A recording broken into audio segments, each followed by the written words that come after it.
Hey, what's up guys? It's Stefano Lombardo here. Many of you guys may have seen me from TikTok, but today we're going to be talking about the difference between JPEG and RAW and which one you should choose. If you're taking awesome photos and you're throwing them onto your computer and you're trying to apply an edit or a preset and the quality's just not there, it looks off and it doesn't look anything like you want it to look like, you might be doing something wrong. So the main difference between JPEG and RAW is the information each file carries, along with file size.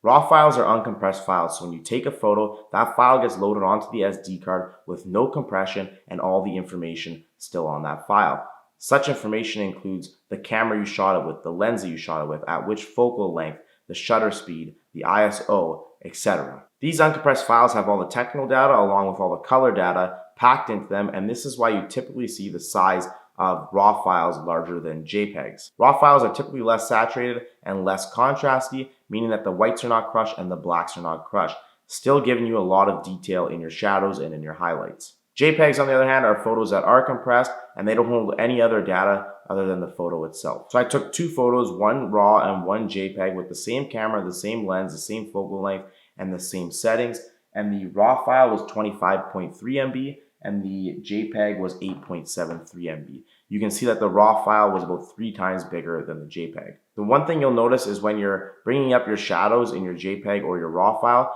you'll see that your RAW file will be able to bring your shadows up more than your JPEG, and this is because your RAW file has more dynamic range. Another thing that you'll notice is when you start manipulating colors in your photos, you'll start seeing your JPEG get more destructive and you'll start seeing the quality become more pixelated. So should you use JPEG or RAW? This all depends on the type of photographer you are and the type of photos you want to produce. If you just bought a camera and you're taking photos for fun, you want to post the occasional Instagram photo, you're not big into editing, and you're using one of these, I would suggest shooting in JPEG. If you're a professional photographer and you're shooting portraits or weddings and you want your quality to be the best quality possible, at the sharpest it can be, I would definitely start shooting in RAW. Shooting in RAW will allow you to get the best quality out of your image. It will give you the ability to manipulate colors, do stuff like skin retouching, and a lot more. So I want you to test it out for yourself. Go to Google, search for portraits, download a portrait as a JPEG, and throw it into Lightroom.